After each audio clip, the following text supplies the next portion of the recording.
पहचान लें। मेरी अनकरीब शादी होने वाली है, मुझे ज़ौजा से क़ुरबत का सुन्नत तरीका बता दें। ये सवाल हया के ख़िलाफ़ है और मैं हया के ख़िलाफ़ सवालात ना पढ़ता हूँ ना उसके जवाब देता हूँ, लेकिन चूंकि ये सवाल बहुत ज़्यादा लोग पूछते हैं तो मैंने हिम्मत करके आज ये पढ़ लिया है और इसमें लोग गलत गाइड भी कर रहे हैं, तो इसलिए मैं इसका जवाब दे रहा हूँ कि इस्लाम में कोई ख़ास तरीका नहीं है इसका। इस पर फालतू किताबें लोगों ने लिखी हुई हैं, पता नहीं क्या क्या, वो ऐसे ही लोगों की आ रहा है। तो ये चीज़ नेचुरल है। जैसे कोई पूछे खाना खाने का तरीका क्या है, तो भाई मुंह में निवाला डाल के चबाओ, निगल लो, खुद ब खुद फितरत सिखाती है इंसान को। तो ऐसी ज़ौजा के करीब फितरत खुद सिखा देती है। हाँ, शरीयत ने जिस तरीके को हराम करार दिया है वो सबको मालूम है कि जो है वो अल्लाह ताला ने जो बदकार लोग जिस तरह से करते हैं, जो लड़कों से बदफेली करने वाले लोग हैं, वो तरीका हराम है। तो बाकी अल्लाह ताला ने मियाँ बीवी का मामला रखा है, एक दूसरे का लिबास है, तो कमरे की बातें हैं वो जैसे चाहे मुनासिब समझे, वो उनका अपना ज़ाती अमल है, इसका कोई ख़ास तरीका नहीं है और ये नेचर इंसान को खुद सिखाती है। ना ये तरीके ना किसी से सीखने की ज़रूरत है। बाज़ लोग तो हद दर्जे की बेशर्मी करते हैं, वो शादी से पहले जो है वो फोश फिल्में देखते हैं ताकि हमें तरीका आ जाए। ये इंतहाई दर्जे की बेहूदगी है, इंतहाई दर्जे की एक लानती अमल है ये। तो ये कोई खास तरीका नहीं है।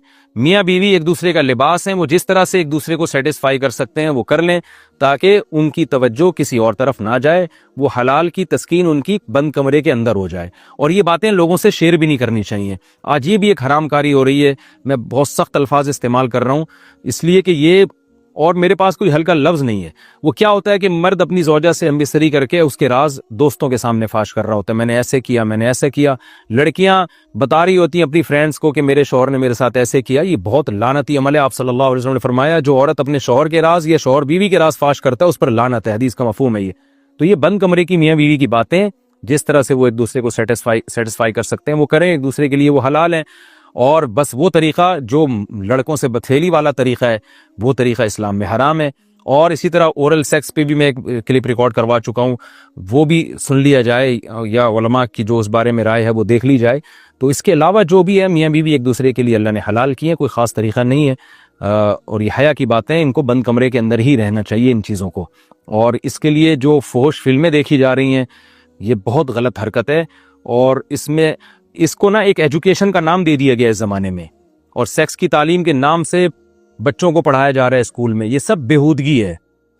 लाखों साल से इंसान दुनिया में जिंदा है, तो क्या उसको ये पता ही नहीं था और ये सारी एक 6 अरब इंसान ऐसे ही बगैर तालीम के पैदा हो गए हैं क्या? तो ये तो चीज़ें नेचर खुद सिखा देती है इंसान को कि क्या करना है, कैसे करना है। इसमें कोई स्कूल कॉलेज में पढ़ने की ज़रूरत नहीं है। हाँ, शरई हकाम इसके 2-4 हैं, वो उलमा बताते रहते हैं, वो किताबों में लिखे हुए हैं कि कौन सा रास्ता हराम है और कौन से रास्ते में आना जायज़ है।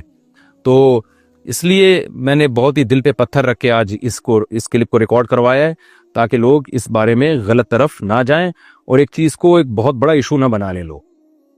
बीवी का शौहर को हमबिस्तरी से रोकना। हदीस में है कि जो बीवी अपने शौहर को हमबिस्तरी करने से इनकार करे इस पर रात भर लानत बरसती है।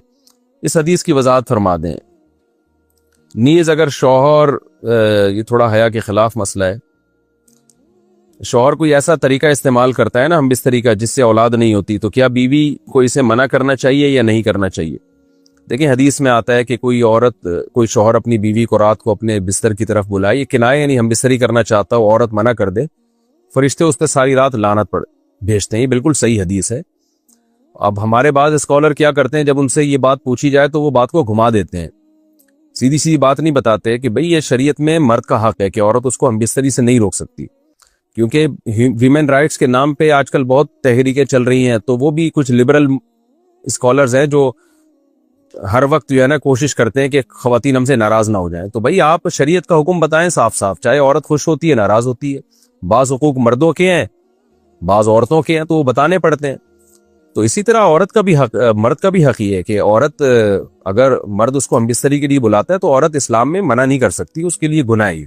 हाँ, बीमार हो तो एक अलग बात है, बुखार है उसको, कोई वाकई बीमारी हो तो फिर एक अलग बात है। नॉर्मली उसको इजाजत नहीं है कि वो शौहर को मना कर दे, बल्कि इसमें हदीस में बहुत सख्त ताकीद है। आप सल्लल्लाहु अलैहि वसल्लम की एक हदीस में यहां तक फरमाया कि औरत अगर यानी चूल्हे पे हो, रोटी पका रही हो, इस तरह की हदीस का मफहूम है, यानी बहुत बिजी भी हो तो भी उसको अपने काम को छोड़कर शौहर की ख्वाहिश को पूरा करना पड़ेगा। और ये नेचर के भी मुताबिक है, क्योंकि मर्द में जब ये सेक्स की ख्वाहिश पैदा होती है और उसको कुचला जाए तो मर्द बहुत ज्यादा डिस्टर्ब होता है। खवातीन इसमें अपने आप को मर्दों जैसा समझती हैं, वो समझती है हमारा इसमें वही हक है जो मर्द का हक है। भाई अल्लाह ने दोनों की डिजायर्स में जमीन आसमान का फर्क रखा है, तो मर्द को बहुत ज्यादा नुकसान होता है इससे, वो बहुत ज्यादा मेंटली डिस्टर्ब होता है इससे, क्योंकि अल्लाह ने ये डिजायर्स औरत की निस्बत मर्द में बहुत ज्यादा रखी है, थोड़ी ज्यादा नहीं बहुत ज्यादा रखी है। तो मेडिकली ये बात साबित हो चुकी है। तो दूसरा, एक तो मेंटली बहुत ज्यादा डिस्टर्ब होता है वो, दूसरी बात यह कि फिर उसके गुनाह की तरफ तवज्जो जाएगी, वो हराम कामों की तरफ जाएगा। तो इसलिए औरत को इस बारे में मर्द का साथ देना चाहिए।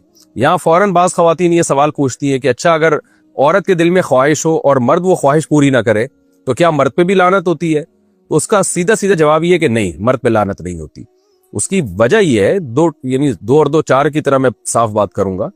वजह उसकी यह है कि औरत के लिए मर्द की इस ख्वाहिश को पूरा करने में औरत की कोई एनर्जी नहीं इस्तेमाल हो रही, जबकि अगर मर्द का मूड ना हो और औरत का मूड हो तो फिर मर्द अपने आप को प्रिपेयर नहीं कर सकता, इसके लिए बहुत तकल्लुफ करना पड़ेगा उसको।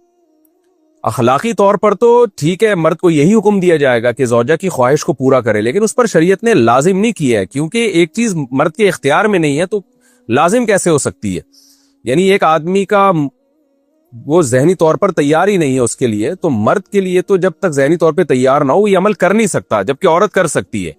तो एनर्जी जो इस्तेमाल होती है ना इसमें बहुत ज्यादा, वो तो मर्द की एनर्जी यूज होती है। तो शरीयत उसको कैसे पाबंद बना सकती है कि उसके जहनी तौर पर वो मेंटली तैयार से यानी एक अमल कर सकता है? तो ये जुल्म होता है उसके ऊपर कि वो मेंटली तैयार नहीं है और उसको शरीयत कहे कि अगर बीवी आपसे मुतालबा कर रही है और आप मुतालबा पूरा नहीं करोगे तो आप पर लानत होगी। तो वो उस लानत से बचने के लिए अपने आप को मेंटली कैसे तैयार करेगा? बाज दफा तैयार कर लेता है, बाज दफा नहीं हो पाता।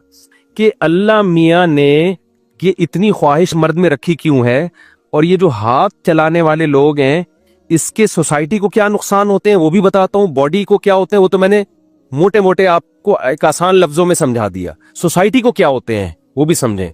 देखो, कुदरत ने एक प्रोसेस रखा है कि मर्द जब बाले होगा उसमें औरत के बारे में बहुत सख्त जज्बात पैदा होंगे, कंट्रोल करना मुश्किल हो जाएगा, ना चाहते हुए शादी करेगा ये। इससे एक लड़की का घर बसेगा, बेटियां वालदैन पे बोझ नहीं बनेंगी। एक बुजुर्ग ने मुझे बताया कि पता नहीं आज लड़कों को क्या हो गया, उनकी 6 बेटियां बुढ़ी हो रही थी बेचारी। कहते यार हमारे दौर में ना लड़कों से हम जूते घिसवाते थे हमारे बाप दादे, फिर जाके रिश्ता देते थे, वो इतने चक्कर लगवाते थे, इतने इंटरव्यू लेते थे उनसे। तो इस्लाम ने, अल्लाह ने मर्द में ये ख्वाहिश इसलिए रखी है, ना चाहते हुए भी क्या करे वो, क्योंकि आपकी चाहत पे अगर डाल दिया जाए तो आप कहेंगे एक्चुअली करके मैंने भी पढ़ना है, एक्चुअली मैंने ये करना है, तो उससे खानदानी निजाम का क्या हो गया? अंग्रेज ने यही तो किया। वो लोग जब बालिग होते थे तो उन्होंने जिना शुरू कर दिया, हाथ से ख्वाहिशात पूरी शुरू कर दी और ऊट पटांग हरकतें कर करके फिर उन्होंने कहा एक्चुअली अगर हम शादी ब्याह और ये में तरक्की चांद पे तुम्हारा बाप जाएगा, मरीख पे तुम्हारे मामू को भेजेंगे हम क्या? तो ये शादी ब्याह और बच्चों के चक्कर से निकलो और फिर एक्चुअली कर करके ना, तो वो हराम तरीके से ख्वाहिशात पूरी कर ली उन्होंने। निकाह विकास सोसाइटी से क्या हो गया? खत्म। अब चांद पे तो पहुंच गया, लेकिन जो बेचारा चांद पे जाता है ना वो भी नीचे आके बुढ़ापे में क्या कर रहा होता है? कुत्ते पाल रहा होता है। और अब उन कौमों को फिक्र हो गई है कि हमारी ग्रोथ रेशो इतना गिर रहा है कि इतनी तरक्की के बावजूद हम चंद सालों के बाद मार्केट से क्या हो जाएंगे? शॉर्ट। वो तरक्की याफ्ता कौम ही खत्म हो जाएगी। अजीब बात है यार, ऐसी तरक्की कि आप इंतहा तक पहुंचे और फिर पहुंचने के बाद आपकी नस्ल ही खत्म हो गई। इससे तो वो गरीब अच्छा है जिसकी नस्लें तो चल रही हैं। ये यूरोप की रिपोर्ट है कि 50 साल के बाद मुसलमान वहां सबसे ज्यादा होंगे। तबलीग की वजह, सिर्फ तबलीग का भी असर है, लेकिन ग्रोथ रेशो की वजह से माइनस में जाना शुरू हो गए हैं।